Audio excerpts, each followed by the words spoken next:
Bom, hoje, para melhorar um pouco a compreensão dos conteúdos da revisão do Mortari, a gente vai ler um livro que detalha mais acerca da teoria dos conjuntos.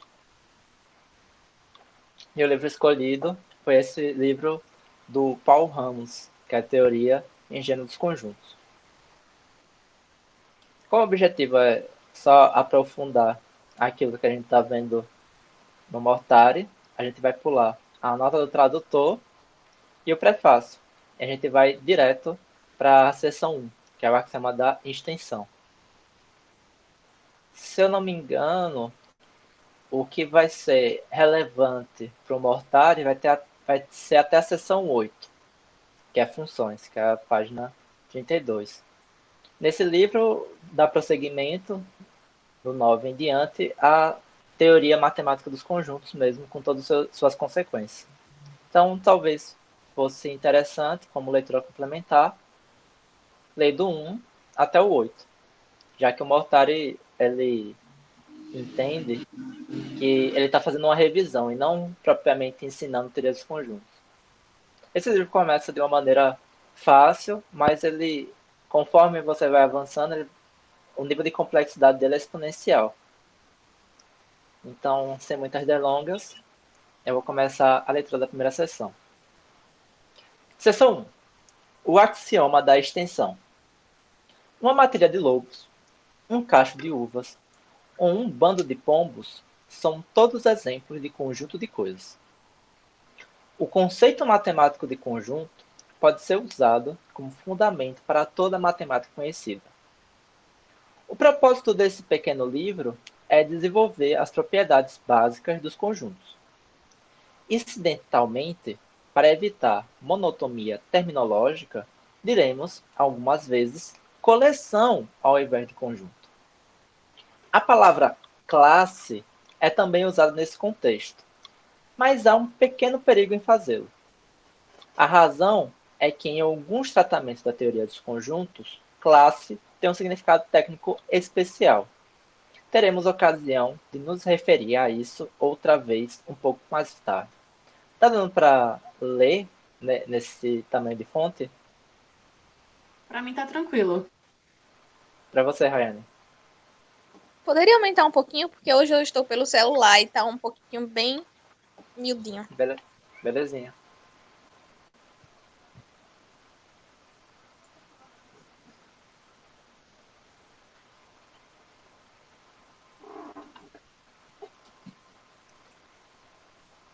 Uma coisa que o desenvolvimento não incluirá é uma definição de conjuntos. A situação é análoga ao tratamento axiomático familiar da geometria elementar.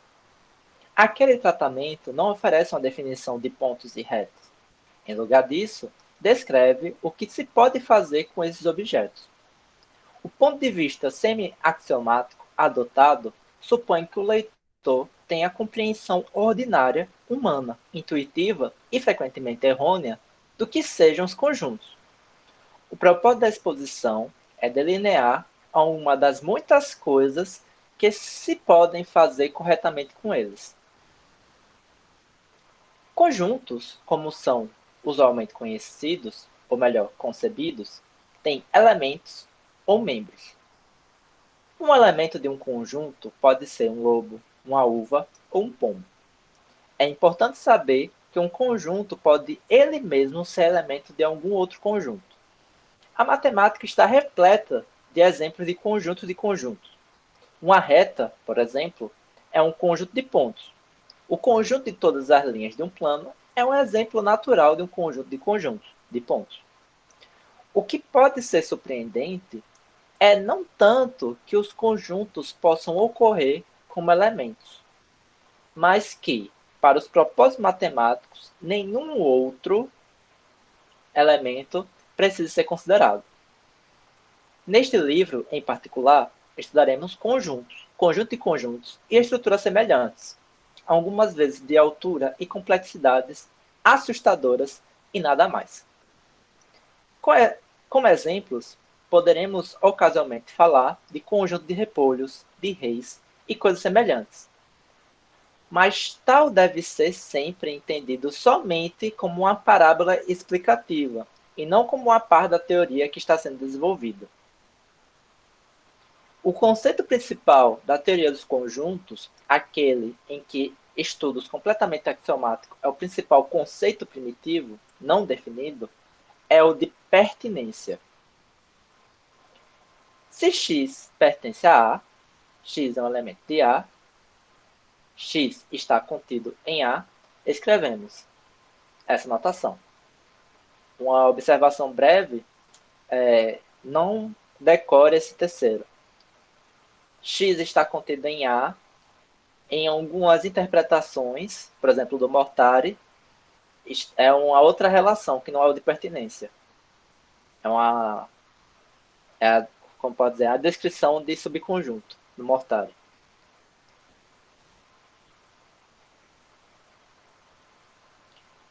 Esta versão da letra grega, epsilon, é tão frequentemente usada para denotar pertinência que seu uso para denotar tudo mais é quase proibido.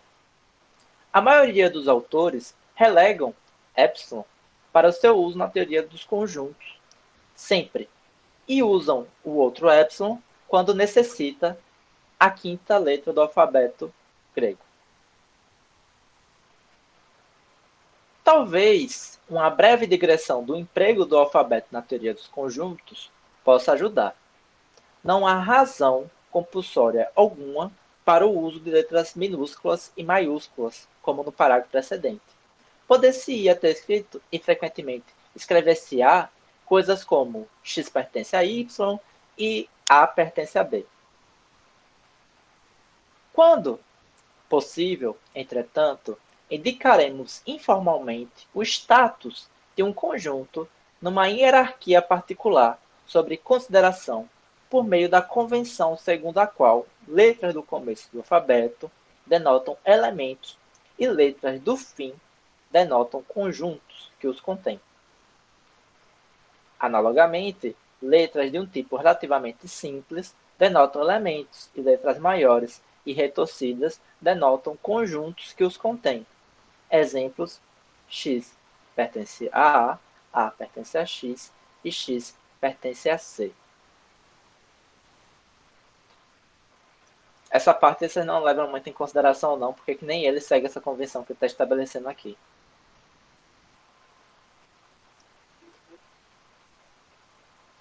Uma possível relação entre conjuntos, mais elementar que a pertinência, é a de igualdade. A igualdade de dois conjuntos A e B é universalmente denotada pelo símbolo familiar A igual a B. O fato de que A e B não são iguais é expresso escrevendo-se A diferente de B. As propriedades mais básicas da pertinência é sua relação com a igualdade, que pode ser formulada como segue.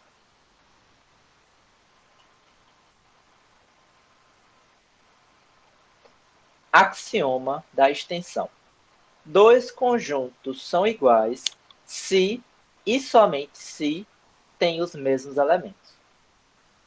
Com maior pretensão e menos clareza, um conjunto é determinado por sua extensão. É interessante entender que o axioma da extensão não é somente uma propriedade logicamente necessária da igualdade, mas uma asserção não trivial sobre a pertinência. Vocês conseguem entender quando ele fala que é uma asserção não trivial sobre a pertinência? Não. Não. É que é uma afirmação que não é óbvia sobre a relação de pertinência. Ou tautológico, ou redundante. Tá certo. E aí, isso vai ser legal, a explicação que ele vai dar posteriormente. Um modo de entender esse ponto é considerar uma situação parcialmente análoga, na qual o análogo do axioma da extensão não vale. Ou seja, para mostrar que isso não é uma coisa trivial ou redundante, ele vai mostrar um caso em que um análogo do axioma da extensão não funciona. Suponhamos, por exemplo, que consideremos seres humanos no lugar de conjuntos. E que, se X e A são seres humanos, escrevemos X pertence a A, quando X é um ancestral de A. Os ancestrais de um ser humano são seus pais, os pais de seus pais, os pais deles, e etc, etc.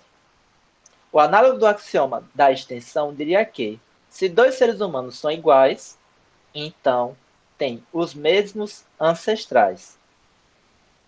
Tranquilo? Isso é para você pegar de forma intuitiva. Então, se você tem dois seres humanos que são os mesmos, isso quer dizer que eles têm os mesmos pais, os mesmos pais de pais, os mesmos pais dos pais de pais, e etc. E lembrando, se é um se somente se, você primeiro prova de A para B e depois prova de B para A. Então, a relação que ele está falando assim, entre parênteses, como esta parte do somente se é verdadeira, é que ele está falando. Em um sentido, a relação se verifica. E também que, se dois seres humanos têm os mesmos ancestrais, então eles são iguais. E esta é a parte do se que é falsa. Por quê? Porque dois irmãos têm os mesmos ancestrais, mas eles não são a mesma pessoa. Então, no caso análogo em que você considera seres humanos em uma relação de ancestralidade, o axioma da extensão não funciona. Logo, o axioma da extensão não é trivial. E ele é uma propriedade não trivial da relação de pertinência.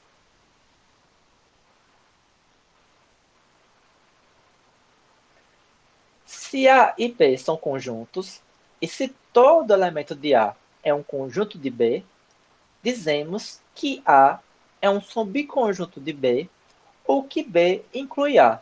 E escrevemos ou A é um subconjunto de B, ou B inclui A.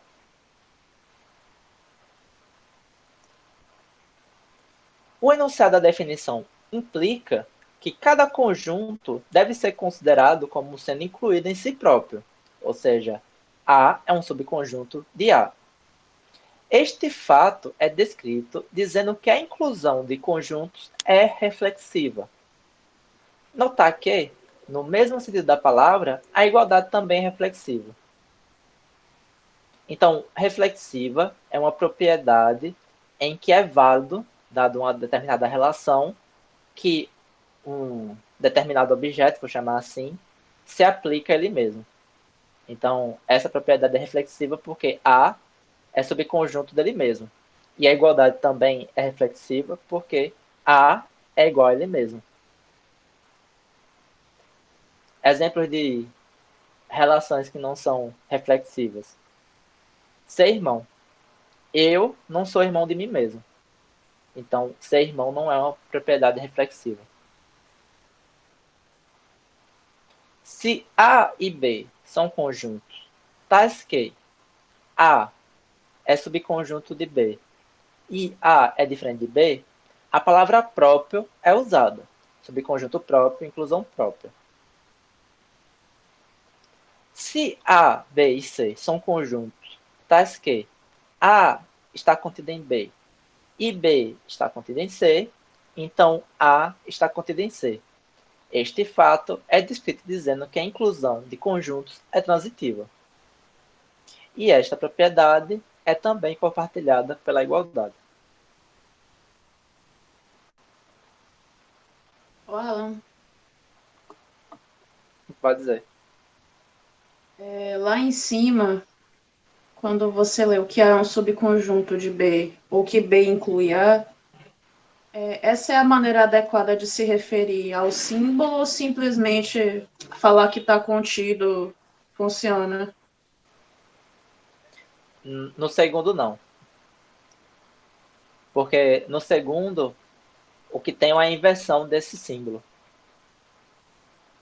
O primeiro ele informa se o primeiro conjunto ele está incluso em B, mas o segundo símbolo diz o que B inclui. Certo. Os dois são equivalentes. Os dois são equivalentes. Só que... Mas dependendo do lado que está virado, eu tenho que chamar de subconjunto ou inclui. Exato. Certo.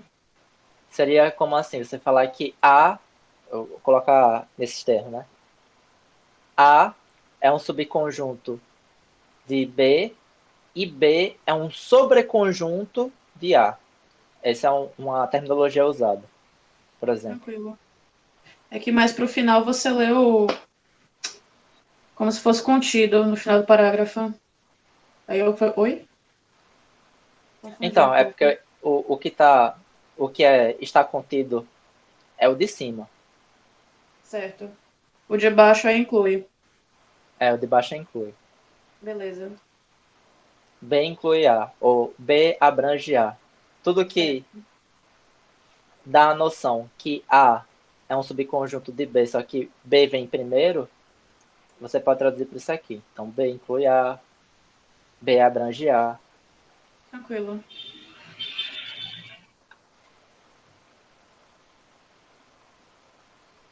Se A e B são conjuntos, tais que A está contido em B e B está contido em A, então A e B têm os mesmos elementos e, portanto, pelos axiomas da extensão, A igual a B. Este fato é descrito dizendo-se que a inclusão de conjuntos é antissimétrica.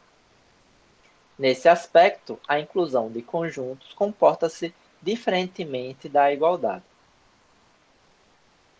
O que é antissimetria? Uma propriedade é simétrica quando você pode afirmar tanto A tal relação e B, quanto B tal relação e A. Quando isso acontece, a gente chama de relação simétrica. Então, por exemplo, a igualdade é simétrica. Se você diz que A é igual a B, você também diz que B é igual a A. No caso da relação de subconjuntos, isso não é verdade.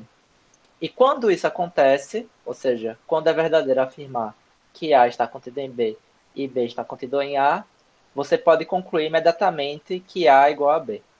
Aí, para essa propriedade, se chama antissimétrica. Que quer dizer o seguinte: em todos os outros casos em que A e B não seja o mesmo elemento, vai ser falso que A está contido em B e B está contido em A. Isso que significa antissimetria.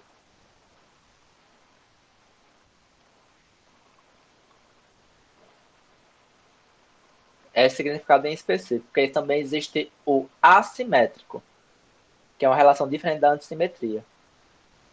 O assimétrico afirma que nem sempre é verdadeiro isso, mas algumas vezes o é. No caso da antissimetria, isso aqui só é verdadeiro se A for idêntico a B. Essa é a diferença entre assimetria e antissimetria.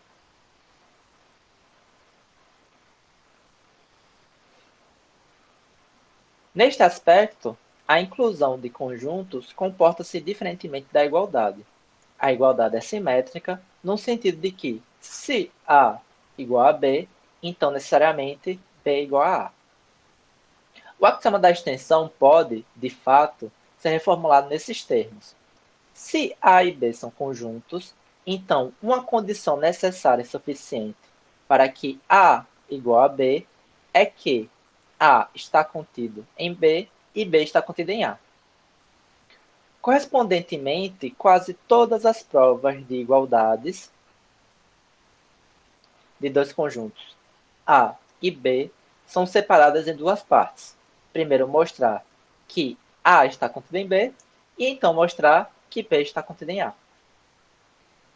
Observar que a pertinência e a inclusão são conceitualmente coisas muito diferentes. Uma diferença importante já se manifestou acima. A inclusão é sempre reflexiva, enquanto que não é de todo claro que a pertinência o seja.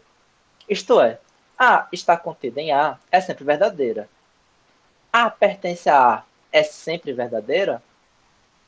Observar, seguindo a mesma linha, que a inclusão é transitiva, enquanto que a pertinência não o é. Exemplos diários envolvendo, por exemplo, superorganizações cujos membros são organizações ocorrerão prontamente ao leitor interessado. Certo? Quem é que lê a sessão número 2?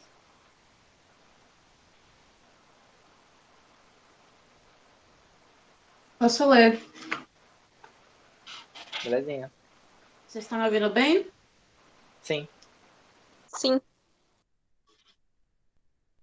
O axioma da especificação. Caeta, porra. O axioma da especificação. Todos os princípios básicos da teoria dos conjuntos, exceto somente o axioma da extensão, destinam-se a fazer novos conjuntos a partir dos antigos. O primeiro e o mais importante desses princípios de manufatura de conjuntos diz, intuitivamente falando, que qualquer coisa sensata que se pode afirmar sobre os elementos de um conjunto especifica um subconjunto, a saber, o subconjunto daqueles elementos para os quais a afirmação é verdadeira. Antes da formulação desse princípio em termos exatos, veremos um exemplo heurístico. Seja A o conjunto de todos os homens, seja A o conjunto de todos os homens. A sentença X é casado é verdadeira para alguns dos elementos de X, de A, e falsa para outros. O princípio que estamos ilustrando é o que justifica a passagem do conjunto dado A para o subconjunto, a saber, o conjunto de todos os homens casados, especificando pela sentença dada. Para indicar a geração do subconjunto, ele é usualmente denotado por X pertence a A, tal que X é casado. É assim, né? Sim. Certo. Analogamente, X pertence a A, tal que X não é casado. É o conjunto de todos os homens solteiros. X pertence a A, tal que o pai de Adão. O pai de Adão. Meu Deus do céu, tô horrível, desculpa, gente.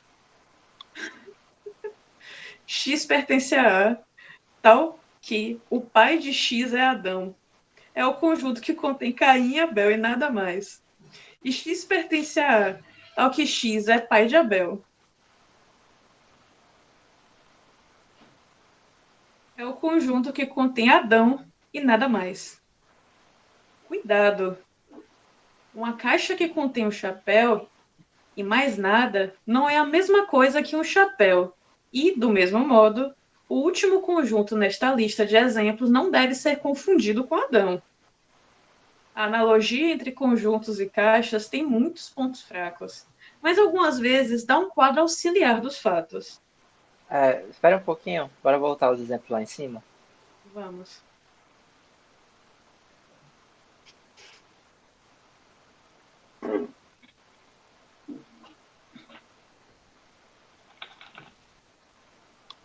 Certo. Só porque eu queria tirar uma dúvida mesmo, mas já vi aqui. Então, se X pertence a A, tal que o pai de X é Adão. Então, se a gente substituir o pai de Caim é Adão, isso vai ser verdadeiro. E se a gente substituir o pai de Abel é Adão, isso também vai ser verdadeiro. Certo? É o que ele está dizendo. É um subconjunto na qual é verdadeiro uma certa afirmação. Tranquilo.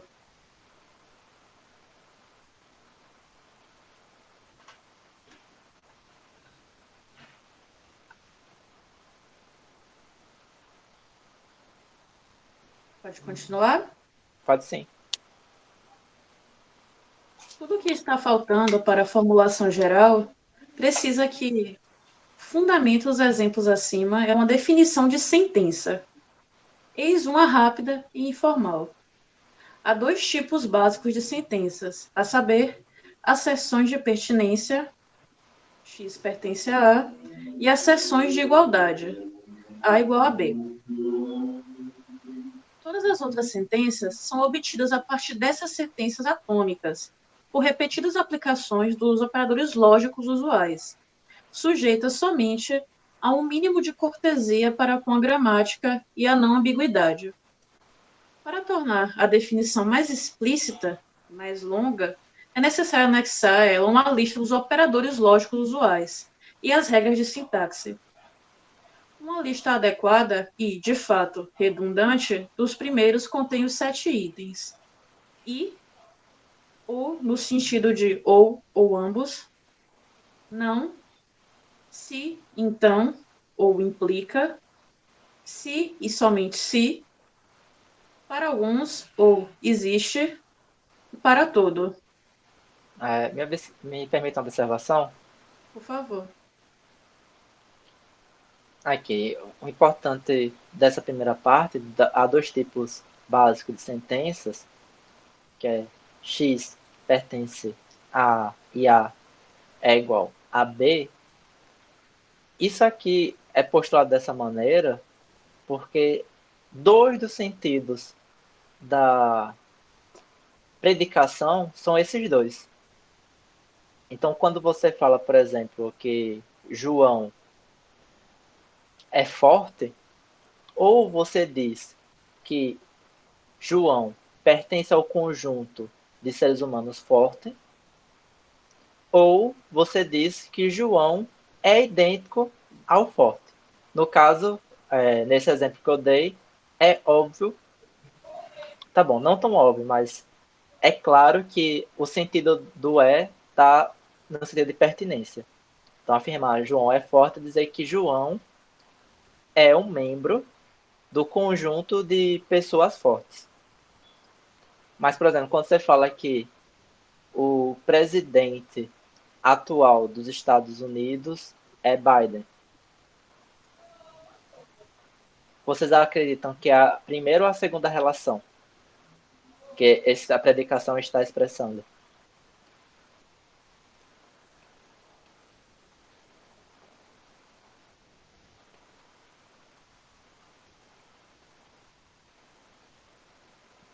Mira. Pode Pode ser. ser que seja a primeira, né? Aí o que vocês estão afirmando? Vocês estão afirmando que um indivíduo chamado Biden, ele Pertence a um pertence... conjunto único. Perfeito. Exatamente. E agora tente dar um exemplo de uma predicação que é da segunda forma.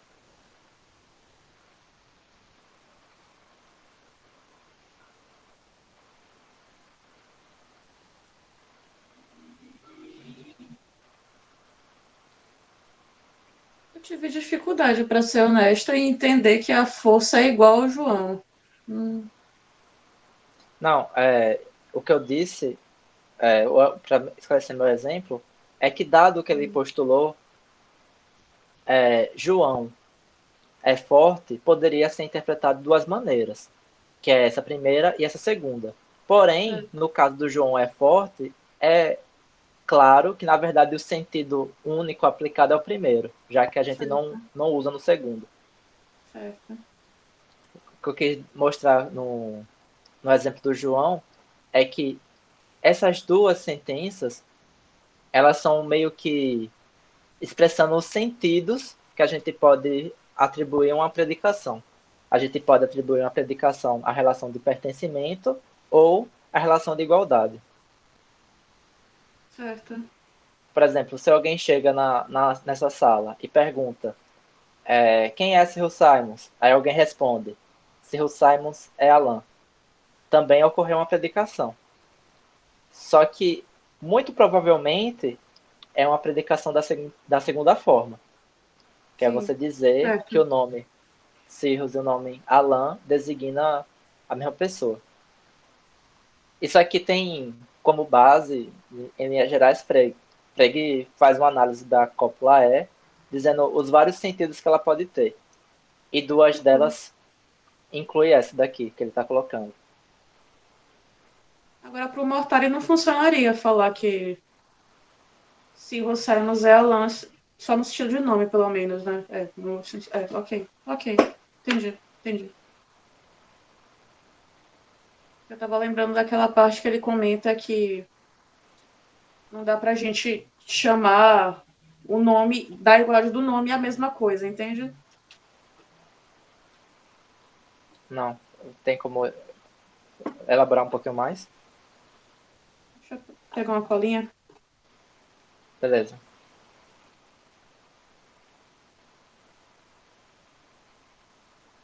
Quando a gente estava naqueles exemplos de miau é um gato, Certo. e tinha horas que ele usava miau com as aspas e sem as aspas. Eu tava pensando nisso. Ah, sim. Mas aqui no caso, quando você fala Alan, é É sem as aspas, não é Cirrus, isso? se for com.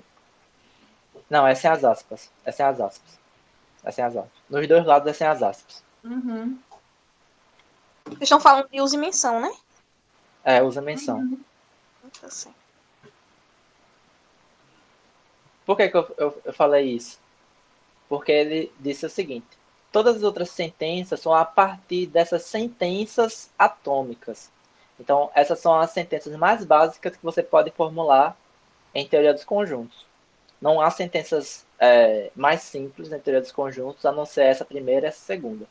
Então, tudo que você Ok. afirma em teoria dos conjuntos tem que se reduzir ou a uma relação de pertencimento ou uma relação de igualdade.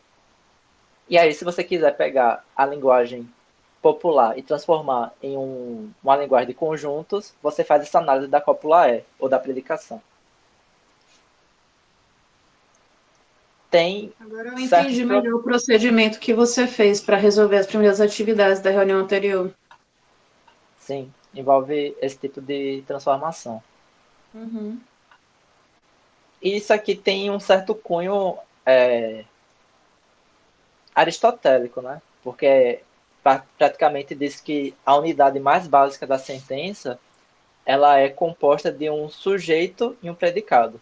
Então, é o que ele chama de afirmação categórica. É o tipo mais simples de afirmação que você pode fazer.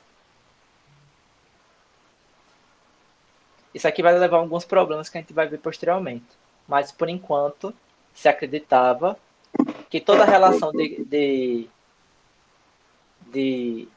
predicação poderia se reduzir a alguma relação de teoria dos conjuntos, ou de pertencimento ou de igualdade.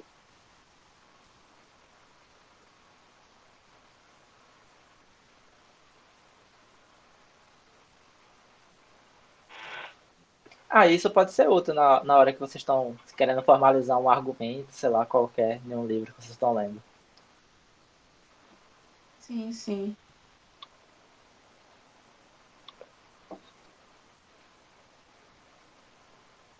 Para continuar? Pode sim. As regras da construção de sentença podem ser escritas como segue: 1. Por não, antes de uma sentença, e encerrar o resultado entre parênteses. A razão dos parênteses, aqui e abaixo, é garantir a não ambiguidade. Notar de passagem que eles tornam desnecessário todos os outros sinais de pontuação. O equipamento completo de parênteses que aparece na definição de sentença, raramente necessitado. Nós omitiremos tantos parênteses quanto se possam omitir sem levar à confusão. Na prática matemática normal, a ser seguida neste livro, vários tamanhos e formas diferentes de parênteses são usados, mas isso é somente para a conveniência visual. 2. Por i ou, se e somente se, entre duas sentenças, e encerrar o resultado entre parênteses.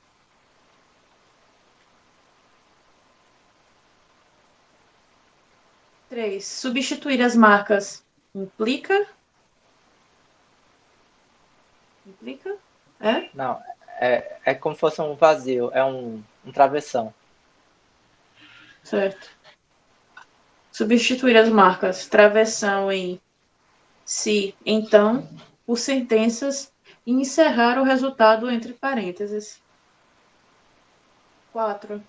Substituir as marcas parênteses em para algum ou em para todo por uma letra. Seguir o resultado de uma sentença e encerrar o todo em parênteses. Se a letra usada não ocorre na sentença, não há problema algum. De acordo com a convenção usual e natural, para algum y, x pertence a A, significa apenas x pertence a A. É igualmente inofensivo que a letra usada já haja sido usada com para algum ou para todo. Lembrar que, para algum x, x pertence a A, significa o mesmo que, para algum y, y pertence a A. Segue que uma mudança judiciosa de notação evitará sempre colisões alfabéticas. Frase bonita. Agora estamos aptos a formular um princípio fundamental da teoria dos conjuntos, frequentemente referido por seu nome alemão. E aí, Alan? Porque eu. Você estuda alemão? Mas tem a tradução embaixo. Aussonderungsaxiom. Isso. Axioma da especificação.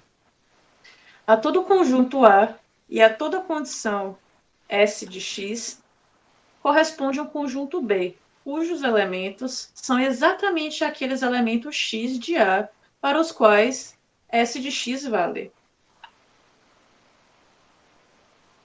Uma condição aqui é simplesmente uma sentença.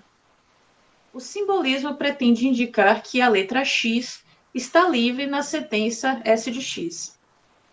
Isso significa que X ocorre em S de X pelo menos uma vez sem ter sido introduzida por uma das frases para algum X ou para todo X. É uma consequência imediata do axioma da extensão, que o axioma da especificação determina B univocamente. Para indicar o modo pelo qual B é obtido a partir de A e de S de X, é costumeiro escrever B é igual ao conjunto X pertence a A, tal que S de X. Para obter uma ampliação interessante e instrutiva do axioma da especificação, consideremos no papel de S de X a sentença não X pertence a X. Será conveniente, aqui e daqui por diante, escrever X não pertence a A. Alternativamente, X não pertence a A, em lugar de não X pertence a A. Nesta notação, o papel de S de X é então tomado por X não pertence a X. Segue que, qualquer que o conjunto A possa ser, se B é igual ao conjunto de X pertence a A, tal que X não pertence a X, então, para todo Y, Y pertence a B, se somente se Y pertence a A e Y não pertence a Y.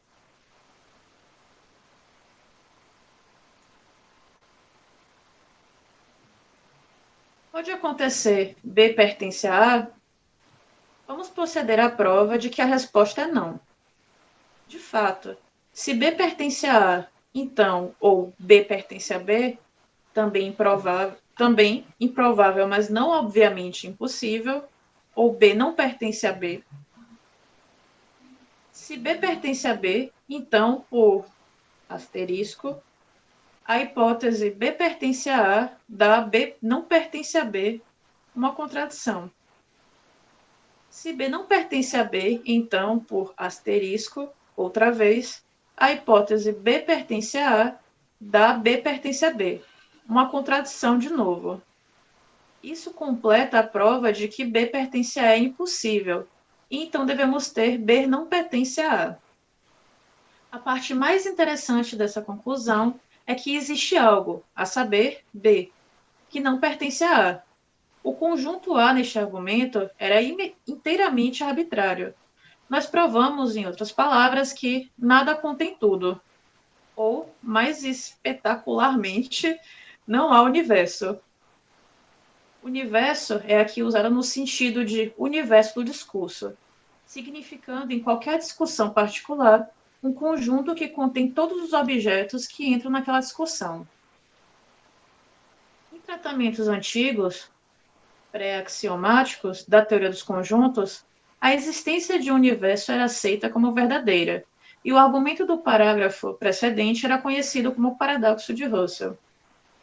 A moral é que é impossível, especialmente em matemática, tirar alguma coisa do nada. Para especificar um conjunto, não é suficiente pronunciar algumas palavras mágicas, que podem formar uma sentença como x não pertence a x. É necessário também ter à mão um conjunto a cujos elementos as palavras mágicas se aplicam. E aí, deu para entender essa última parte? A última parte eu achei tranquila. Agora, o pode acontecer B pertence a A, eu não entendi quase nada. Eu não entendi por que aquelas fórmulas de A pertence, essa do lado de cá, é uma contradição das duas Certo. vezes. Bora voltar ao início, quando ele está expondo, beleza? Certo. O axioma da especificação foi tranquilo para vocês? Tá indo. Tá. Até aí Tá sim. certo. É porque é importante entender o axioma da especificação para entender o que se segue. Eu vou dar uma relida e pontuar, beleza? Tranquilo. Certo. Axioma da especificação. A todo conjunto A e toda condição S de x corresponde um conjunto B cujo os elementos são exatamente aqueles elementos de x de A para as quais S de x vale. Ou seja, o que o axioma da especificação diz? Dado qualquer conjunto que você tem, junto com qualquer condição, você consegue criar um terceiro conjunto que tem os elementos de A para qual aquela condição vale. É isso que esse axioma lhe garante, beleza? E aqui ele fala, condição aqui é simplesmente uma sentença. O simbolismo pretende indicar que a letra x está livre na sentença S de x. Significa que x ocorre em S de x pelo menos uma vez, sem ter sido introduzida por uma das frases para algum x ou para todo x.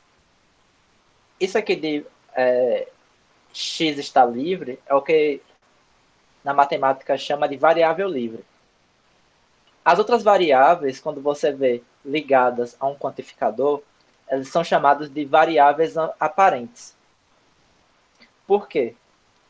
Porque eles... Deixa eu só introduzir uma noção intuitiva. Para vocês, o que significa a palavra variável?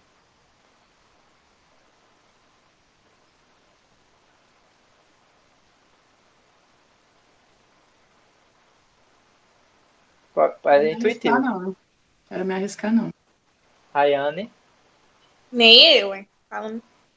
Oxe, você não tem nenhuma noção intuitiva do que é algo que é variável?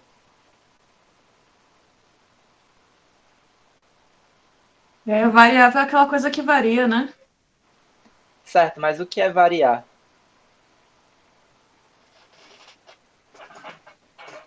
Sei lá, você vai escolher uma coisa no meio de várias outras e vai escolher ela para ser a sua variável.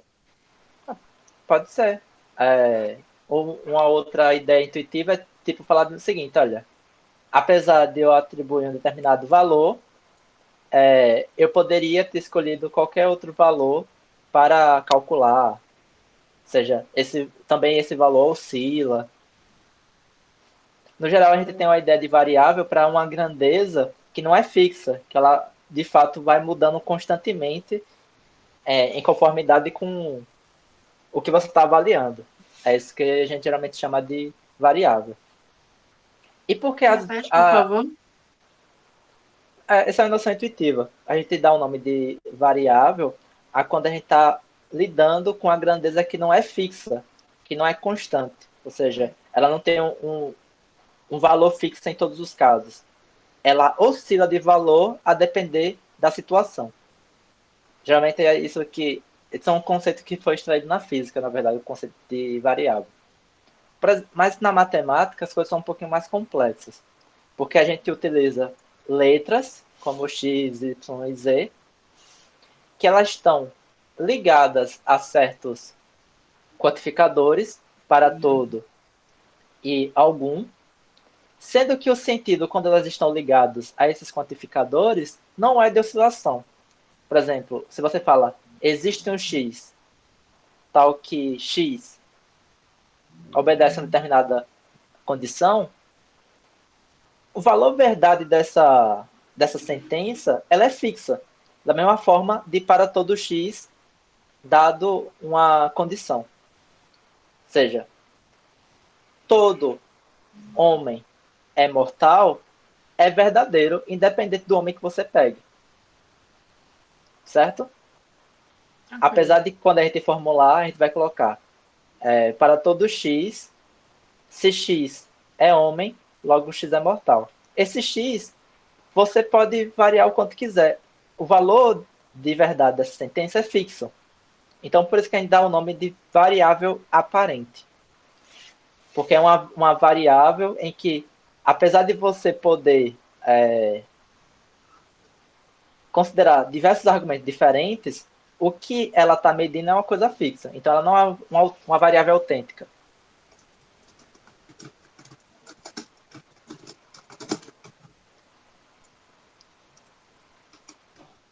Já uma variável livre, ela tem essa especificidade, que de fato, a depender do que você utilize como argumento, você vai ter um resultado completamente diferente. Então, essa é a diferença gritante entre uma variável aparente e uma variável livre.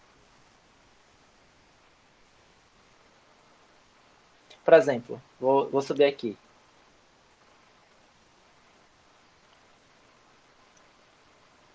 Considere esse caso aqui. Ó. O pai de X é Adão. Sem essa condição aqui atrás. O pai de X é Adão. Se eu colocasse no lugar de X, Alan, essa frase seria verdadeira ou falsa? Como é o nome do seu pai? O nome do meu pai é Augusto. É falsa. Ou seja, depende muito do argumento que eu colocar aqui, se essa frase vai ser verdadeira ou não, entendeu? Por isso que essa é uma variável livre. Então, a depender do que eu coloque nesse lugar, nesse X, de fato, o output, para usar uma expressão mais chique, vai variar em conformidade com o argumento que eu usar. Então, essa aqui é uma variável livre. Coisa que não acontece numa variável aparente. Na variável aparente, você pode colocar o argumento que você quiser, que o output vai ser o mesmo. Legal. Legal mesmo. Por isso que ele vai falar o seguinte, ó. O simbolismo pretende indicar que a letra X está livre na sentença SX. Isso significa que X ocorre em SX pelo menos uma vez sem ter sido introduzida por uma das frases, para algum X e para todo X, que é justamente os dois casos em que o X seria uma variável aparente.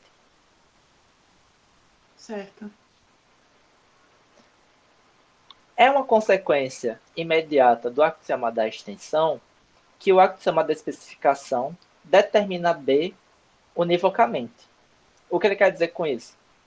Que se você pegar o axioma da especificação e juntar com o axioma da extensão, se você formar, como pode dizer, um conjunto a partir de outro conjunto por uma condição, esse conjunto vai ser único. Por quê? Porque todos os conjuntos que tiver os mesmos elementos que aquele conjunto que você especificou, vai ser o mesmo conjunto. Então, os dois axiomas juntos determina que você vai delimitar um único conjunto por condição. Por isso que determina B univocamente. Deu para entender isso que eu acabei de falar ou ainda tá meio estranho o que eu acabei de falar? Meio estranho pra mim ainda. Eu fui Certo. voltar para o axioma da extensão. Eu não O lembrava axioma, mais. o axioma da extensão afirma o seguinte: dois conjuntos são iguais se e somente se têm os mesmos elementos. Beleza. E aí, você tem o axioma da especificação que diz o quê? Que todo conjunto A e toda condição S de X, você pode criar um conjunto B em que os elementos do conjunto A satisfazem S de X, ou torna S de X verdadeiro, também você pode falar assim. E a primeira dúvida é, tá, mas eu só vou poder gerar um conjunto por vez para cada condição? Porque poderia ser o caso de eu estabelecer uma condição que me estabelece 3 conjuntos de uma vez só, ou 4. Ou seja, ela não estabelece um conjunto univocamente, ela estabelece vários. E aí o axioma da extensão diz o seguinte: você vai estabelecer um conjunto univocamente porque para dois qualquer conjuntos, se eles tiverem o mesmo elemento, então ele é o mesmo conjunto. Então, como essa condição, como os conjuntos, de B são os elementos de A para qual S de X vale, então se esse conjunto B tem esses elementos de A para que o S de X vale, então ele vai ter determinados elementos. E por quanto que ele permanece com aqueles elementos fixos, então ele vai ser idêntico a si mesmo.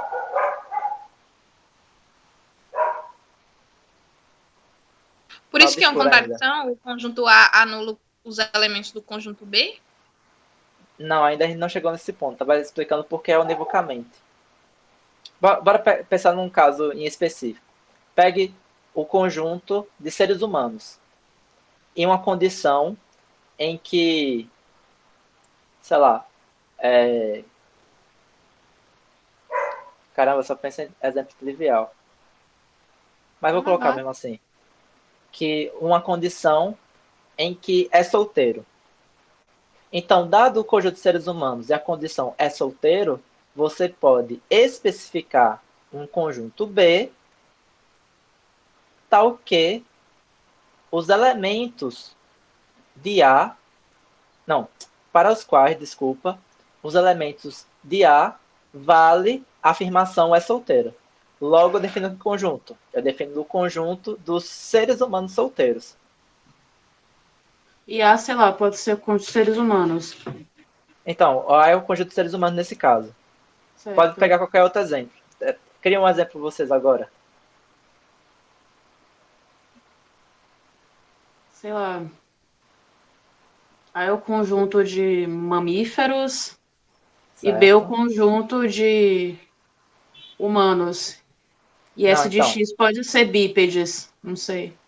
Não, é o contrário. Dado um conjunto em uma condição, você pode definir um conjunto B em que você pega determinados elementos do conjunto A que satisfazem aquela condição que você estabeleceu. Por isso que o exemplo é humanos e condição é solteiros. E obtém o conjunto humanos solteiros.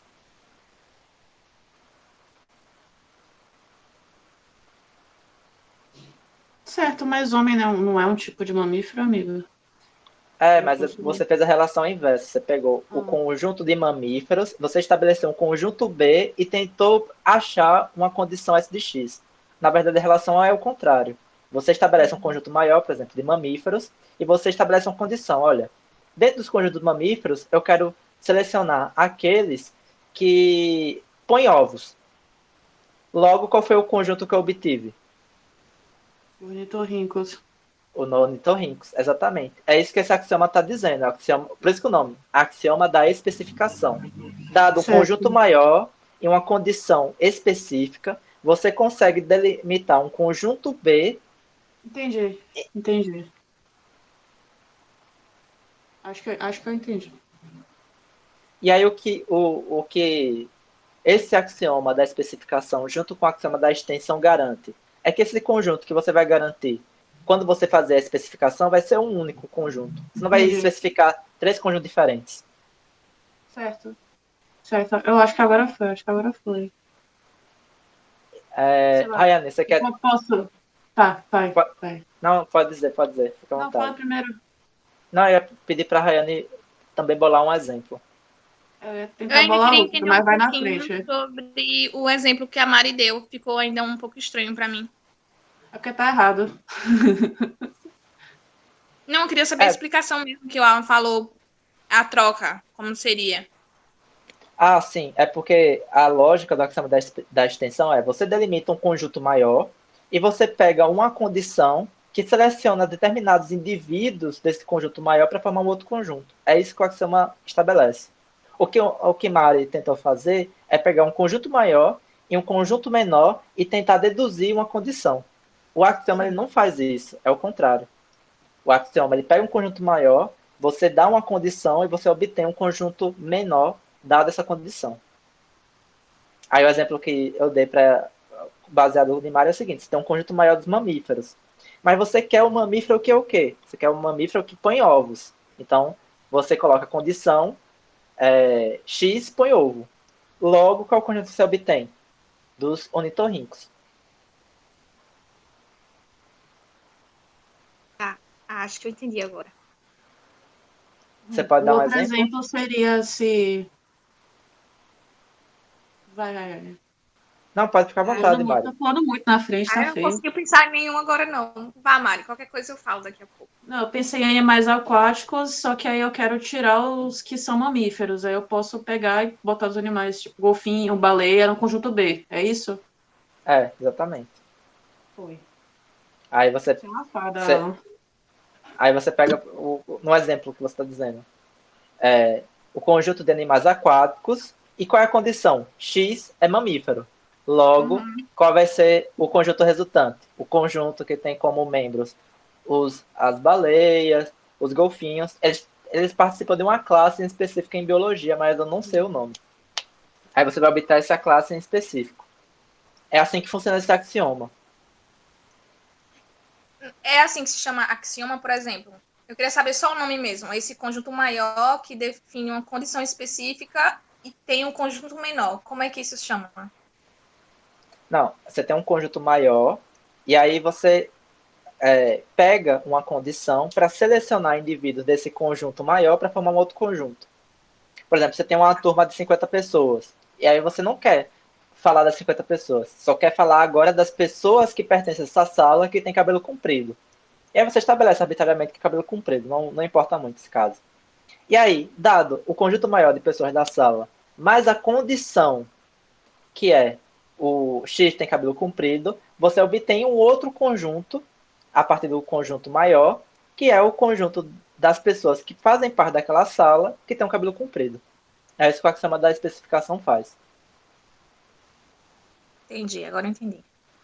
Por isso que o nome é axioma da especificação, porque você tem um conjunto grande, e aí a partir da condição você vai especificando certos elementos para qual vale aquela condição. Ok, beleza. Você consegue dar um exemplo agora, Rani? Bom, não sei se está certo, mas eu consigo pensar no meu conjunto, é o conjunto de todos os estados brasileiros, e a minha condição específica é o menor estado, ou os menores estados. Aí eu acho que eu teria Sergipe e Alagoas, não sei se está certo. Tá certo sim. Só deixando claro, tem que estabelecer um critério rígido de saber o que é o menor estado, entendeu? Mas está certo sim. Entendi, Mas é tá isso certo. mesmo que você falou. Na hora que a gente for aplicar, a gente vai estabelecer algum critério rígido para decidir se pertence ou não a esse conjunto. Mas dado que a gente está só dando exemplo, não precisa. Por exemplo, eu usei cabelo longo, mas se eu fosse fazer algo rigoroso, eu teria que falar cabelo longo é a partir de X centímetros de cabelo. Aí você saberia com certeza quais são as pessoas que fazem parte ou não. Igual o Instituto do IBGE, quando ele for falar que as pessoas estão mais.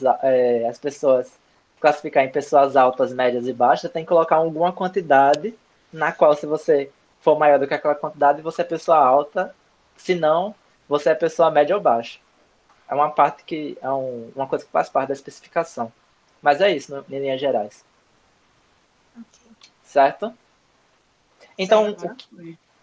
qual é a crença que isso traz? Essa crença diz o seguinte: dado um conjunto qualquer, você estabelece uma condição e você monta um outro conjunto, que é isso que eu estava falando sobre usinagem de conjuntos. Então, vamos continuar aqui. É uma consequência imediata do axioma da extensão que o axioma da especificação determina B univocamente. Para indicar o modo pelo qual B é obtido a partir de A e de S de X, é costumeiro escrever: o conjunto B vai ser igual ao membro que pertence a A, tal que vale S de X. Também é um jeito de ler. Certo. Para obter uma aplicação interessante e instrutiva do axioma da especificação, consideramos no papel de S de X a sentença: não X pertence a X. Então, dado esse axioma, ele vai tentar obter algum conjunto dada essa condição. Será conveniente, aqui e daqui por diante, escrever, como o Mário leu, X não pertence a A. Alternativamente, X não pertence a A, em lugar de não X pertence a A. Nessa notação, o papel de S de X é então tomado por X não pertence a X. Certo. Segue-se que, qualquer que o conjunto A possa ser, se B é igual aos X que pertence a A, tal que X não pertence a X. Então, para todo Y, se Y pertence a B, se e somente se Y pertence a A e Y não pertence a Y. O X não pode pertencer ao X, nem o Y pertencer ao Y, porque eles só podem estabelecer igualdade, não é isso? Desculpa, pode repetir? O X não pode pertencer ao X e o Y não pode pertencer ao Y porque eles só podem estabelecer igualdade, não pertencimento, não é isso? Então, é isso que ele vai tentar mostrar. Ele vai tentar mostrar que, se você assumir isso aqui como condição, você chega a um paradoxo. Então, nem todas as condições são permitidas para se montar um conjunto. Lembra do que eu disse anteriormente? Que, por isso que é importante agora lembrar, que parece que toda predicação ela seria reduzida ou a um x pertence a A, ou a um x igual a desculpa, Sim, sim, que é esse caso aqui. sim. Então ele vai mostrar que tem certas condições na qual isso gera um paradoxo, que é o caso especial que você considera que x não pertence a x.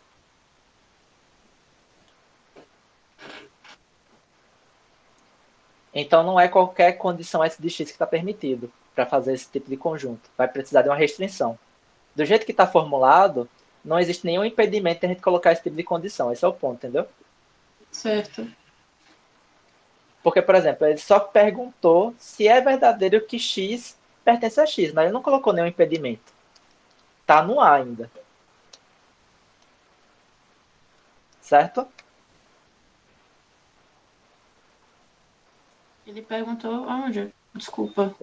Lá no Lá no primeira final. parte da sessão É. anterior. Deixa eu só Mas voltar até aqui para. aqui, até aqui a gente não tá falando de paradoxo. Não, o paradoxo vai derivar agora. Deixa eu só colocar aqui. Que é essa parte aqui, ó. Observar que a pertinência e a inclusão são conceitualmente coisas muito diferentes. Uma diferença importante já se manifestou acima. A inclusão é sempre reflexiva, enquanto não é de todo claro que a pertinência o seja. Isto é, A está contido em A é sempre verdadeira. A pertence a A é Assim. sempre verdadeira? Ele poderia ter respondido já, né? Não, sim. Mas ele Pô, deixou. é no Oi? susto, pô. Ele só meteu no susto no final.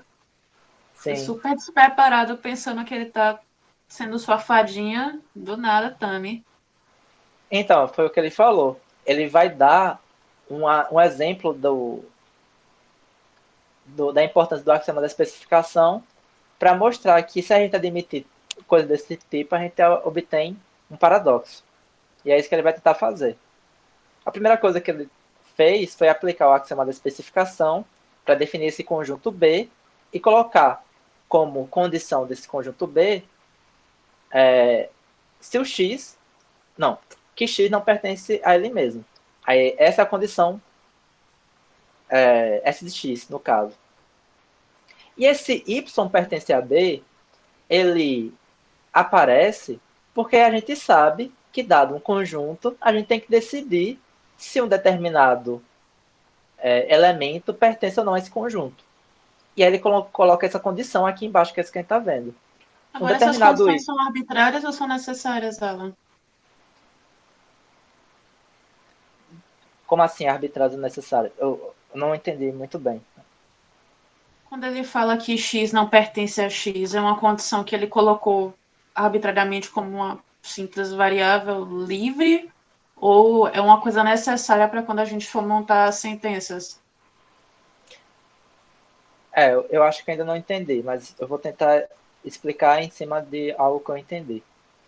Tá. O objetivo dele é mostrar que nem toda condição isso aqui vai funcionar. Então ele escolheu arbitrariamente uma condição em Pronto, que respondeu. isso aqui uma coisa que ele escolheu arbitrariamente para mostrar que não é válido para todo caso. Da Minha mesma forma que a dúvida é gente. se isso seria necessário para quando a gente fosse definir as sentenças. Tomar sempre que X não pode pertencer a X. Era só isso. Mas aí, quando você falou que ele tomou arbitrariamente, já respondeu. Não, não. Porque a questão que o que ele quer provar é o seguinte: parece que o axioma da especificação, dado um conjunto maior e qualquer condição, a gente especifica um conjunto B. E ele vai escolher essa condição aqui porque a gente não vai conseguir delimitar o conjunto B. Certo. Ou seja, não é restrito essa condição S de Mas X. o X pode pertencer ao X tranquilamente se você quiser, basicamente. Então, ele vai mostrar que esse tipo de admissão vai levar ao paradoxo. Tipo, você E o X pode, mas pertence a você. X? Você pode, mas você vai obter uma teoria, como pode dizer, inconsistente. Tá. É isso que eu estou tentando provar isso aqui. A gente vai ter que restringir esse axioma da especificação depois. E um spoiler vai ser um axioma que ele vai dizer o seguinte. Deixa eu só encontrar aqui. Que eu acho que é o axioma do par. Não, acho que não é o axioma do par, não. Gente, cadê o axioma que ele usa para restringir? Tá. Vai ser outro susto, pô. Talvez a conversão que ele está seguindo é outra. Mas, no geral, além do axioma da especificação, existe um segundo axioma que é o axioma da escolha, se não me engano. Que serve para limitar o axioma da especificação. Ou senão eu estou confundindo, né? Mas vamos ver.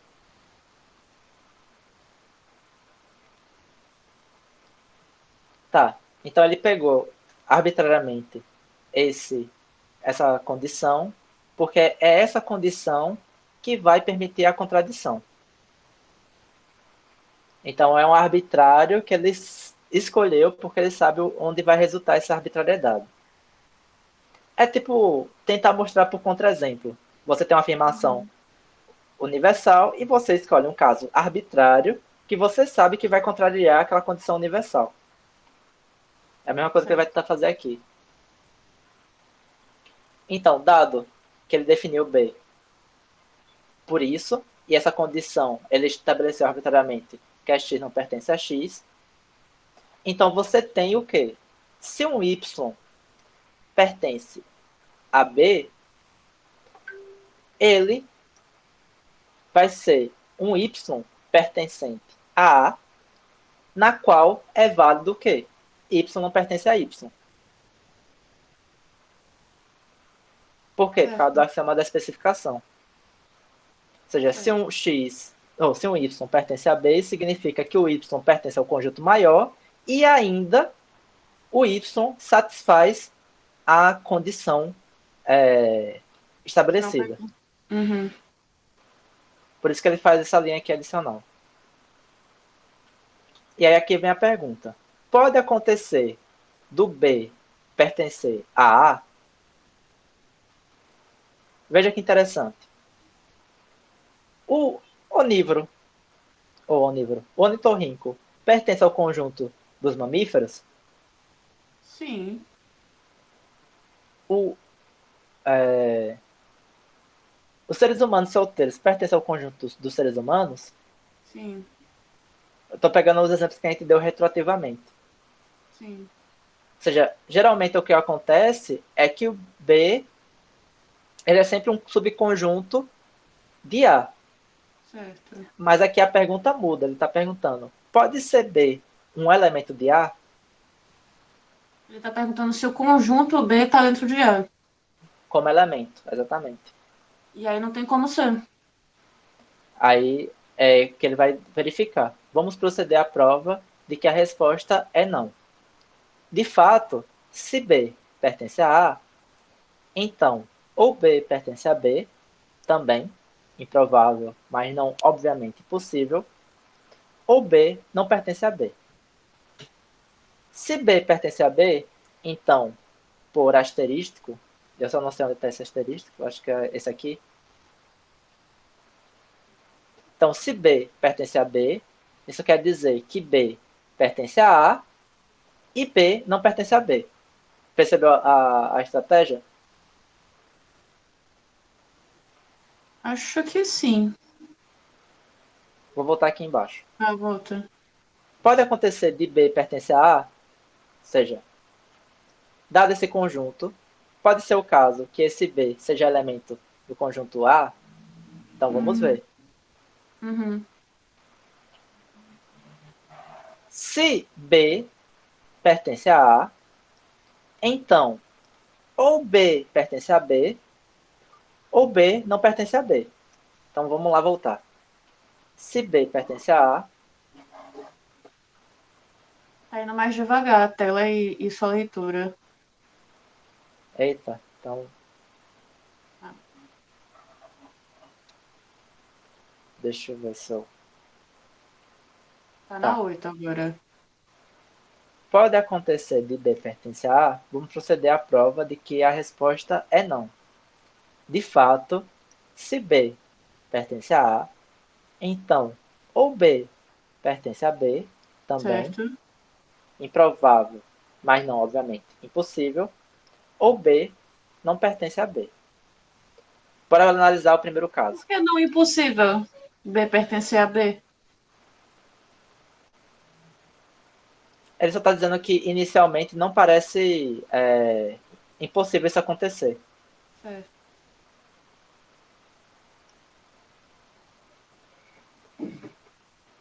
Se B pertence a B, então, por esse aqui, o que é esse estatístico aqui? Essa condição em cima. Certo. Então, substitua Y por B. Então, isso aqui seria dizer que B pertence a B se somente se B pertence a A e B não pertence a B. Certo? Certo. O que temos aqui? Já temos uma contradição, porque ao mesmo tempo você afirma se Pertence B... que não pertence. Perfeito. Imediatamente você reconhece a contradição quando você substitui B ou Y por B. Ok, então bora continuar. Eu tava pensando, na verdade, mais vulgarmente, porque eu fiquei pensando como é que o próprio conjunto poderia se conter. Mas ele está provando formalmente, esse é o ponto. Entendi. Isso que você está fazendo já é baseado numa pré-compreensão de conjuntos que já abole esse tipo de estratégia. Mas, por exemplo, isso não é óbvio, e isso é muito engraçado, para Russell e Frege. Russell e Frege acreditavam que existia certas relações na qual isso é verdadeiro. Que o conjunto pode pertencer ao próprio conjunto? Exatamente. Uai. Certo? Eles acreditam. Não, tipo, o paradoxo do Russell justamente surgiu o Russell descobrindo esse paradoxo porque ele acreditava esse tipo de coisa. Por quê? Porque ele acreditava que para todo predicado você conseguia obter um conjunto. Então não importa o predicado, se o predicado for simplesmente X é membro dele mesmo, então isso teria que postular um conjunto obrigatoriamente para Russell e para Frege. Entendi. Faz parte da concepção filosófica deles. Porque estava tentando, claro que essa é a interpretação minha, estava tentando reduzir a noção de predicação à noção de pertinência. Claro que isso é anacrônico de diversas formas, etc. Tal, mas resumindo o debate, o Russell acreditava que, dado qualquer predicado, você poderia formar um conjunto. E aí o que ele obtém dessa crença? Essa contradição. E aí ele mostra para Frege que a base do sistema que o dele e o de Frege estava sustentado, incluindo todos os outros lógicos da época, ela leva para essa contradição. Certo. Belíssimo, velho. Belíssimo mesmo. Aí de lá para cá, o que a gente aprende é uma teoria dos conjuntos em que tenta evitar esse paradoxo. Então a teoria de conjuntos que a gente já aprende na escola, ela já tenta se esquivar desse paradoxo. Primeiro, estabelecendo uma sincronia entre elemento e conjunto. Esse sinal aqui de pertença ele já cria uma antissimetria entre elemento e conjunto. O que está à esquerda é elemento, obrigatoriamente, e o que está à direita é conjunto. Na discussão do Frege e do Russell, isso ainda não está muito bem estabelecido. O que eles gostavam de dizer, por exemplo, o Russell, é que tinha um conjunto tomado como um e o conjunto tomado como muitos. E às vezes você falava do conjunto tomado como um e às vezes você falava do conjunto tomado como muitos. Ok. Só para mostrar uma distinção entre a teoria que a gente estava usando e a teoria que o Russell estava discutindo. Certo. Tá fluindo pra tu também, Rayane? Tá sim, achei interessante essa colocação aí de como usava e como está sendo usada agora. Legal. Belíssimo, né, velho? E aqui agora, que ele já testou o primeiro, ele vai testar o segundo. Que é, se B não pertence a B, então, asterisco, outra vez, a hipótese B pertence a A dá B pertence a B. Uma contradição de novo. Então, Sim. deixa eu ver aqui. Que a Y pertence a B, se somente se Y pertence a Y pertence a Y. Não pertence a Y, desculpa. Exato. Isto completa a prova de que B pertence a A é impossível. Então devemos ter que B não pertence a A. A parte mais interessante dessa conclusão é que existe algo, a saber, B, que não pertence a A. Mas como isso é possível, dado que o axioma da especificação diz que você vai selecionar todos os elementos de A para qual satisfaz uma condição S de X. Porque você está falando do conjunto e não dos elementos do conjunto, é isso? Para mim, isso aqui é impossível, é isso que eu estou querendo dizer. Tipo, isso aqui você conclui que existe algo em B que não pertence a A. Mas como você pode concluir isso se o axioma da especificação obriga a você escolher os elementos de A para qual vale uma condição para determinar B? Como isso é possível? Eu não sei, amigo. Não, então, para mim, isso é a prova da impossibilidade desse tipo de conjunto. Ah, tá. O conjunto A, nesse argumento, seria inteiramente arbitrário. Nós provamos, em outras palavras, que nada contém tudo. Ou mais espetacularmente, não há universo de discurso, né, no caso. Universo é aqui usado no sentido de universo de discurso, significando, em qualquer discussão particular, um conjunto que contém todos os objetos que entram naquela discussão. Em tratamentos antigos, pré-axiomáticos da teoria dos conjuntos, a existência de um universo era aceita como verdadeira, e o argumento do parágrafo precedente era conhecido como o paradoxo de Russell. A moral é que é impossível, especialmente em matemática, tirar alguma coisa do nada. Colocando na discussão anterior, o Russell acreditava que você poderia definir qualquer conjunto a partir de qualquer predicado. Então, basta você formular um predicado e que você já tem um conjunto. Então, seria meio que criar conjunto do nada.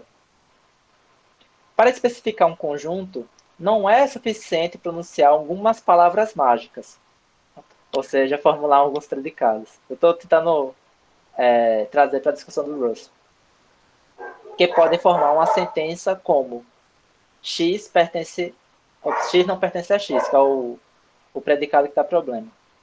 É necessário também ter à mão um conjunto a cujos elementos as palavras mágicas se aplicam.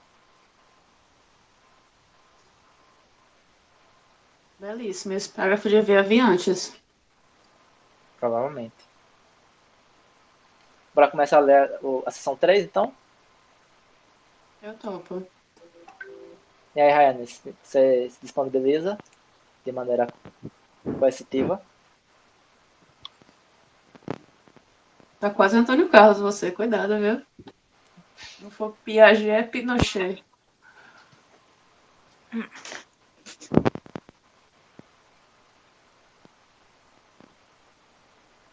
Quando quiser, Rayane.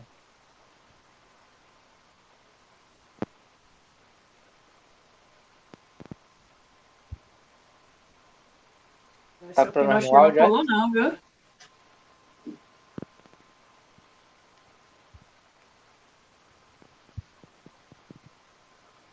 Rayane?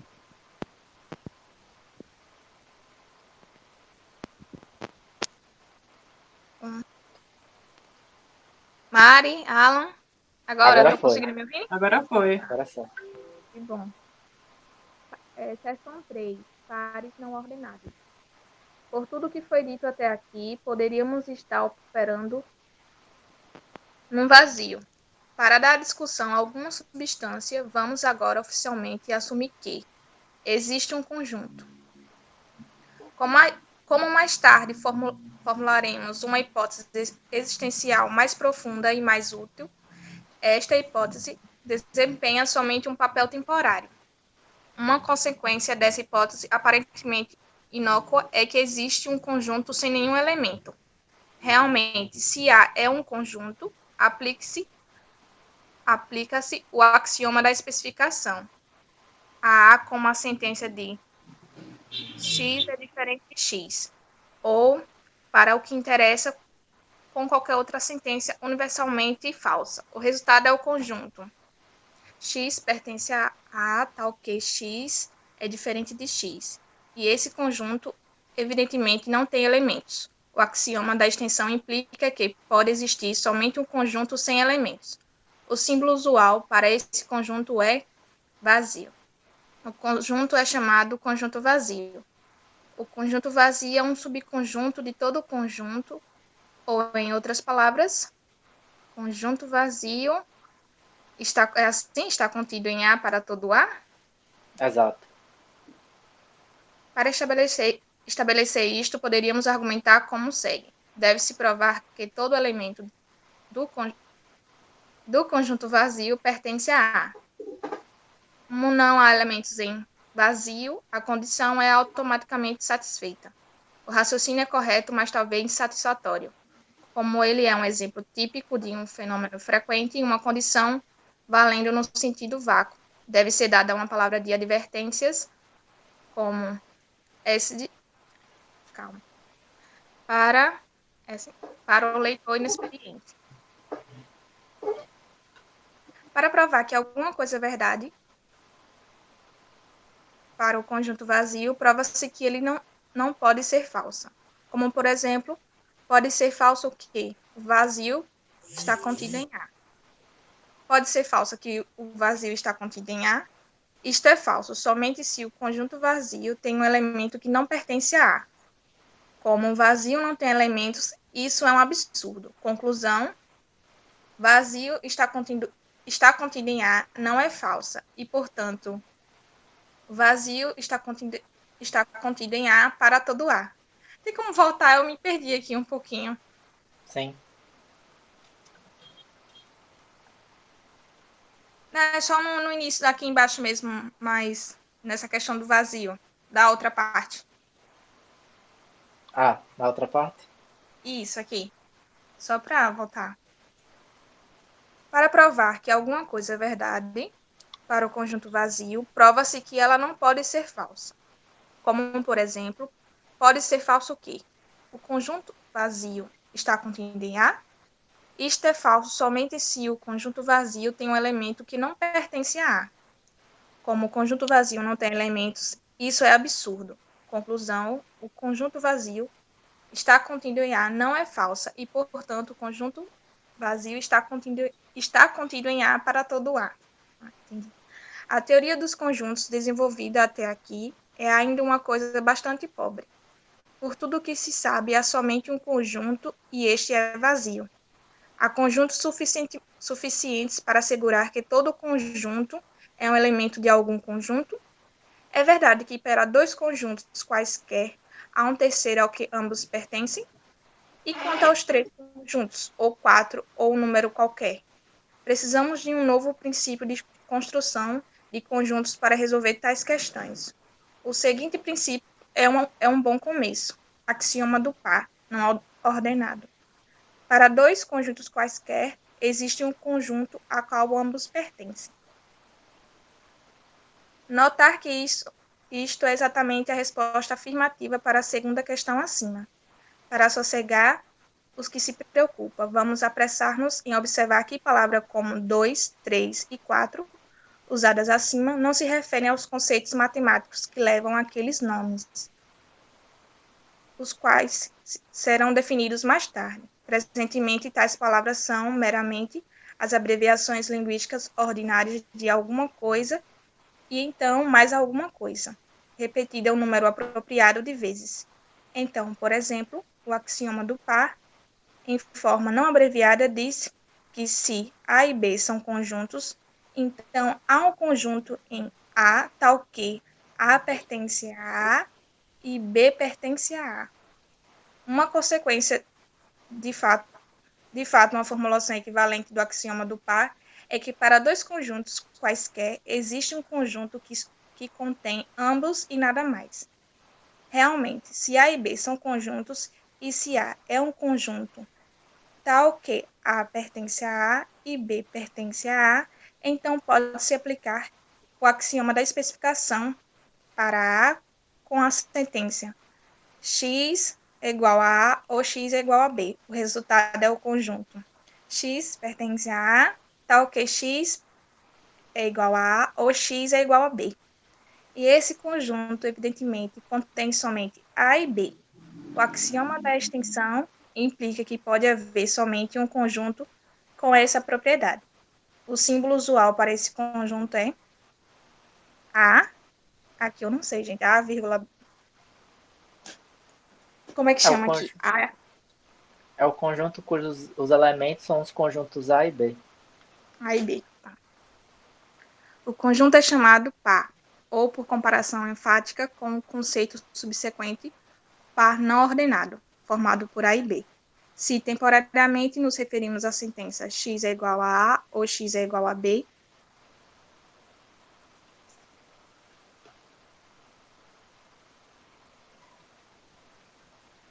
como S de x. Podemos expressar o axioma do par dizendo que existe um conjunto B tal que x pertence a B, se somente se S de x. O axioma da especificação aplicada ao conjunto A afirma a existência de um conjunto B tal que X pertence a B se somente se X pertence a A e S de X. A relação entre asterisco e dois asteriscos exemplifica algo que ocorre frequentemente. Todos os princípios restantes da construção de conjuntos são pseudocasos especiais do axioma da especificação, no mesmo sentido em que asterisco é um pseudocaso especial de dois asteriscos. Eles todos afirmam a existência de um conjunto especificado por uma certa condição. Se for conhecido de antemão que existe um conjunto contendo todos os elementos especificados, então a existência de um conjunto contendo somente esses elementos seria realmente um caso especial do axioma da especificação. Se A é um conjunto, podemos formar o par não ordenado, A e A. E esse par é denotado por A. E é chamado conjunto unitário de A. Ele é univocamente caracterizado pela afirmação de que A é seu único elemento. Então, por exemplo,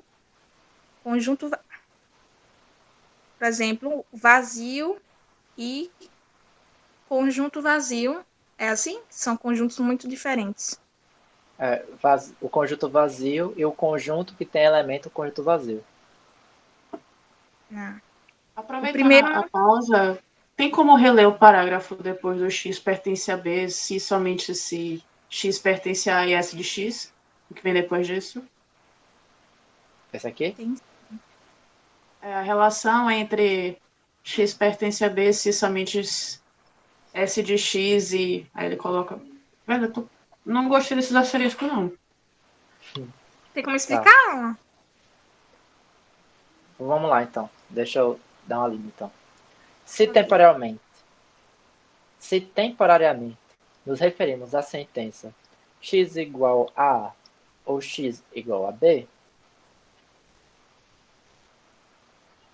como S de x, podemos expressar o axioma do par dizendo que existe um conjunto B tal que x pertence a B se e somente se S de x.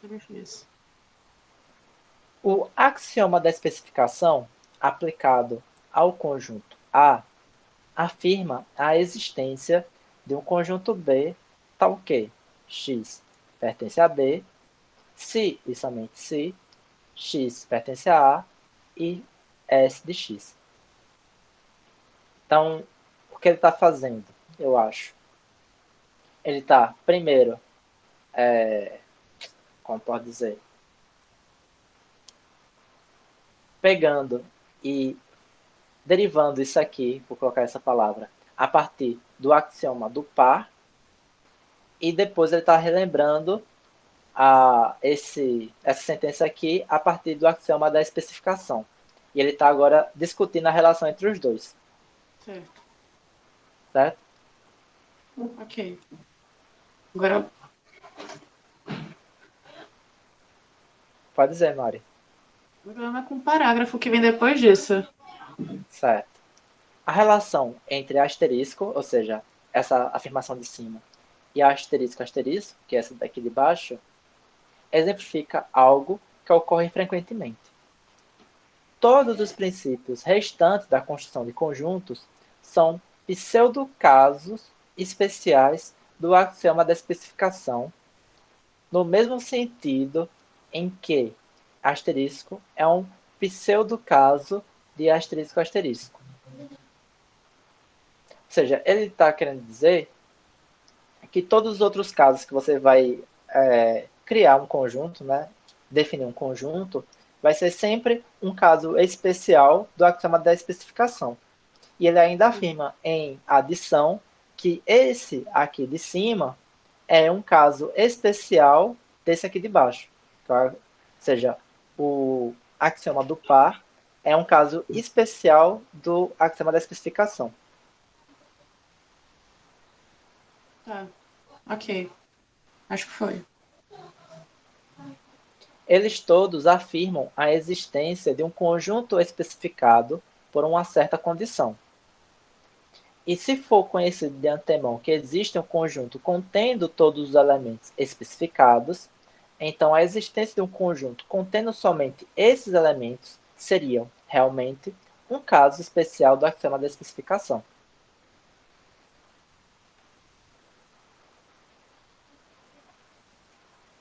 Certinho? Não. Sim. Tá, vamos reler então. Eles todos afirmam a existência de um conjunto especificado por uma certa condição. Ou seja, tanto um quanto dois fazem isso. Se for conhecido de antemão que existe um conjunto contendo todos os elementos especificados, então a existência de um conjunto contendo somente esses elementos seria realmente um caso especial do axioma da especificação. Então, por exemplo, se você tem um conjunto A e você tem uma condição de que todos os elementos do conjunto A formam o conjunto B, então esse é um caso especial do axioma da especificação. Certo, certo. Certo. Então ele é válido até mesmo se você aplicar como condição algo que de fato abarca todos os elementos do conjunto A. Certo, rapidinho, eu já volto, gente. Tranquilo.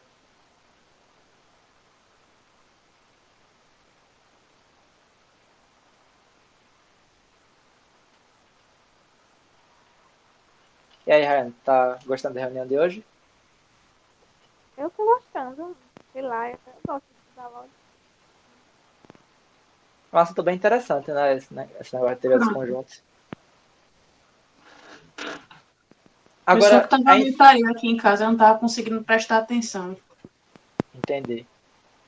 Agora é interessante a gente dar uma pausa e saber, olha, se um é um caso especial do outro, então por que ter dois axiomas e não ter só um? Isso pode ser uma boa questão. Na minha opinião pessoal, é que um desses axiomas ele parte do grande para o pequeno. E o outro axioma parte do pequeno para o grande. O axioma da especificação, você delimita um conjunto maior e a partir de uma condição, você obtém um conjunto menor ou igual ao conjunto maior. Certo? Isso é visível para vocês duas? Tranquilo. Já o axioma do par é o contrário. Você consegue, a partir de um conjunto menor, concluir a existência do conjunto maior. Por quê? Bora lembrar o que é o conjunto, o axioma do par? O axioma do par afirma o quê? Cadê? Aqui. Para dois conjuntos quaisquer, existe um conjunto na qual ambos pertencem. Então, esses dois conjuntos. E isso que é importante. Ele fala dois conjuntos qualquer, mas esses dois conjuntos qualquer pode ser o mesmo conjunto até. Por que pareça. Que ele vai falar depois. Isso. Então, dados conjuntos qualquer. Ah, eu quero pegar o conjunto A. E também quero pegar agora o conjunto A. Então, dado o conjunto A e dado o conjunto A, existe um conjunto na qual A é elemento. Existe um conjunto em que o conjunto A é elemento desse conjunto B. É isso que o axioma do par ele te garante. Ok. Ok. Acho que foi. Acho que foi. E isso que eu vou falar, ele vai fazer agora.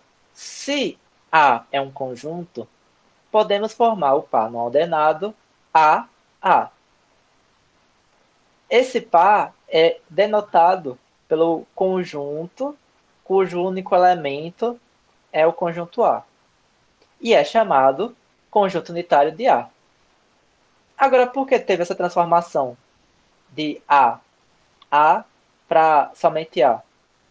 Porque pelo axioma da extensão, A e A são o mesmo elemento.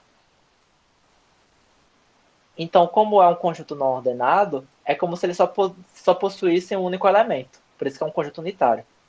Certo. Ele é univocamente caracterizado pela afirmação de que A é o seu único elemento. Então, por exemplo, vazio e o conjunto cujo único elemento é vazio são conjuntos muito diferentes. O primeiro não tem elementos, enquanto que o último tem um único elemento, a saber, o conjunto vazio. Dizer que o conjunto A pertence ao A maiúsculo é equivalente a dizer que o conjunto que tem como elemento A, não, o conjunto que tem como elemento o conjunto A está contido em A grande. Essa parte aqui é mais difícil, né, de visualizar, né? Eu achei mais tranquilo do que o que veio antes, pra ser sincera. Ah, Eu então acho tá, tá massa. difícil. Pra mim,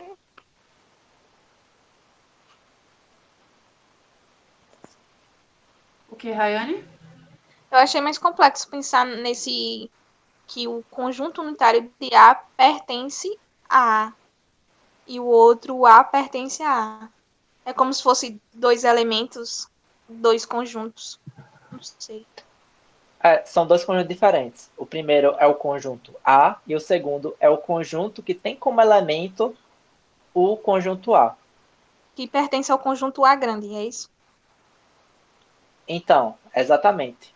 O conjunto A pertence ao A grande. Então, se é verdade que o conjunto A pertence ao A grande, também é verdade dizer que um conjunto unitário que tem como elemento um conjunto A, ele é um subconjunto desse A maiúsculo. Por quê? Porque um dos elementos que esse A maiúsculo tem é o conjunto A.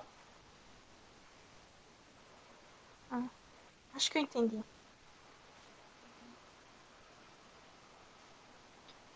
O axioma do par assegura que todo conjunto é um elemento de algum conjunto e que dois conjuntos quaisquer são, simultaneamente, elementos de algum e mesmo conjunto. A questão correspondente para 3, 4 e mais conjuntos será respondida mais tarde. Um outro comentário pertinente é que, a partir das hipóteses que fizemos até aqui, podemos inferir a existência de muitos conjuntos realmente. Por exemplo, consideremos o conjunto vazio, conjunto unitário que tem como único elemento o conjunto vazio, o conjunto unitário que tem como único elemento um conjunto unitário que tem como único elemento vazio, o conjunto unitário que tem como único elemento o conjunto unitário que tem como único elemento o conjunto unitário que tem como único elemento o conjunto vazio, e etc. Considerando os pares, tais como o conjunto binário, em que um dos elementos é o conjunto vazio e o outro elemento é o conjunto unitário, cujo único elemento é o conjunto vazio, formados por dois deles quaisquer. Consideremos os pares formados por dois quaisquer de quais pares, ou ainda os pares misturados formados por qualquer conjunto unitário em qualquer par. E procedamos assim ad infinito. Ou seja, dado somente dado esse axioma do par que ele estabeleceu, você pode fazer conjuntos ao bel prazer, dada a existência do conjunto vazio. E isso é a parte mais interessante da teoria dos conjuntos. Todos os conjuntos, em teoria dos conjuntos, são todos definidos a partir do conjunto vazio. Então, todos os conjuntos em teoria dos conjuntos estão preenchidos de vazio, essencialmente. Exercício. Todos os conjuntos assim obtidos são distintos um dos outros? O que ele quer dizer com assim obtidos? Com essas A partir... exemplificações que ele fez com relação ao conjunto vazio? Exatamente. Sim, né? Então, Porque o eu acho... conjunto vazio é diferente do conjunto que tem como único conjunto o conjunto vazio. Mas, por exemplo, o conjunto que tem como elemento o conjunto unitário, conjunto único elemento é o conjunto vazio, e o conjunto vazio, ele é um conjunto que é igual a este. Só que ele trocou a ordem, tecnicamente falando. Seria a mesma coisa que ele fez com o conjunto de A com A? Lá em cima? E depois ele fala que é conjunto A? Quer dizer, o conjunto cujo único conjunto é conjunto A? É análogo? É análogo. Então não tem distinção nenhuma nesses conjuntos vazios. No final das contas é tudo o conjunto vazio. Não. Esses aqui tem diferença. Não estou dizendo que todos eles são Tá. iguais. Mas, por exemplo, dado esse que eu estou circulando, tá vendo eu circulando um? Tô vendo. Imagina agora que você formou um conjunto, em vez dessa ordem, tivesse a ordem inversa. Ou seja, o conjunto unitário, cujo único elemento é o conjunto vazio, aparecesse primeiro e depois viesse o conjunto vazio, nesse conjunto aqui, nesse par. Acho que não. Não, então, tecnicamente é possível, mas ele seria o mesmo conjunto. Certo. Então, todos os conjuntos assim obtidos não são distintos uns dos outros. Vai ter conjuntos que você vai gerar que vão ser iguais ao conjunto que você já gerou. Sim. Essa pergunta. Porém, isso não seria verdade se aqui fosse um par ordenado. Mas aqui é um par não ordenado. Sim. Aí pode ser que vários. Exatamente. Pode ser que vários conjuntos que você formou, em que essas ordens são diversas, é o mesmo conjunto. Uhum. Pelo menos seria a minha argumentação, né? Antes de continuarmos nosso estudo de teoria dos conjuntos, vamos parar um instante para discutir a notação. Parece natural denotar o conjunto B, descrito em asterisco, por x Vamos tal voltar para o que... asterisco. Certo. Que é esse aqui. Certo. Então, o conjunto B, aí vai ser igual, aí abre colchete, x tal que S de x. Beleza.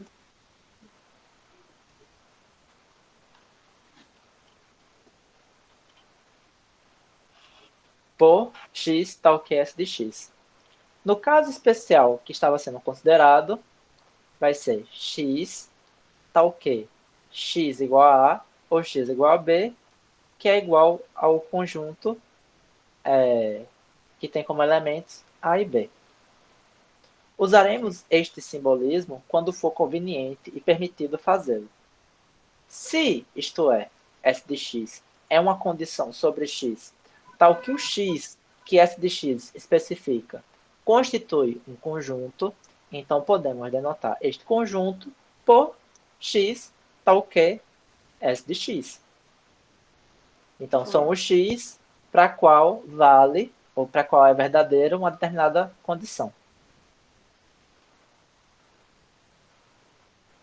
No caso em que A é um conjunto de S de x, desculpa, no caso em que A é um conjunto e S de x é x pertence a A, é permitido formar x tal que S de x.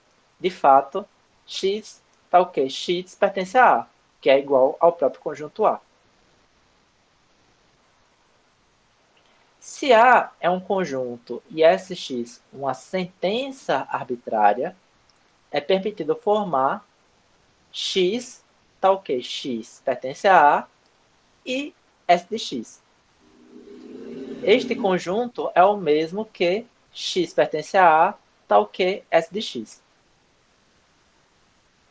Como outros exemplos, notamos que x tal que x é diferente de x, vai ser o conjunto vazio, e x tal que x é igual a A, vai ser igual ao conjunto unitário cujo elemento é A. No caso em que S de x é x não pertence a x, ou no caso em que S de x é x igual a x, os x especificados não constituem um conjunto. E é isso que ele mostrou lá em cima, que foi o que eu estava tentando dizer. Aquela impossibilidade mostra que B não pode ser um conjunto.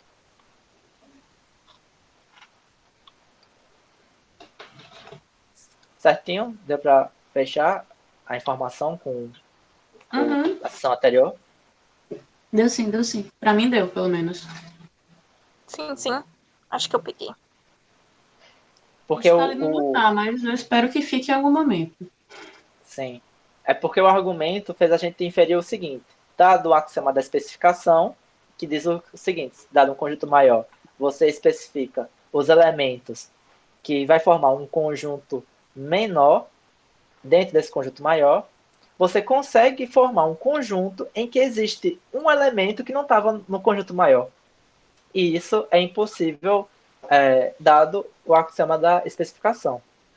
Logo, o que x pertence, ou x não pertence a x, delimita, não pode ser um conjunto. Esse é o raciocínio que subjaz naquilo ali.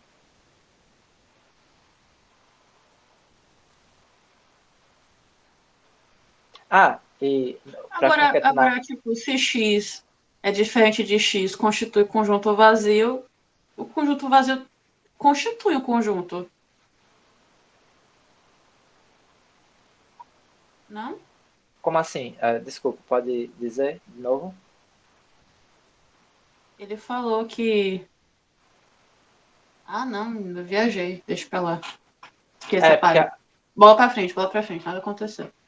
a condição que cria o conjunto vazio é x é diferente de x. Mas Sim, x de sim, ser eu diferente tinha de x viajado. é diferente de x não pertence a x. Sim, sim. Sim, sim. Ah, e só para linkar com o que eu falei anteriormente, aqui ó, a raiz da crença que dado qualquer predicado você pode definir qualquer conjunto é isso aqui, ó. X tal que S de X. Imagine que esse S de X é um predicado. Aí dava para acreditar que, dado qualquer predicado, você formava um conjunto. Então imagine que S de X é branco, X é marciano, X é palmeirense.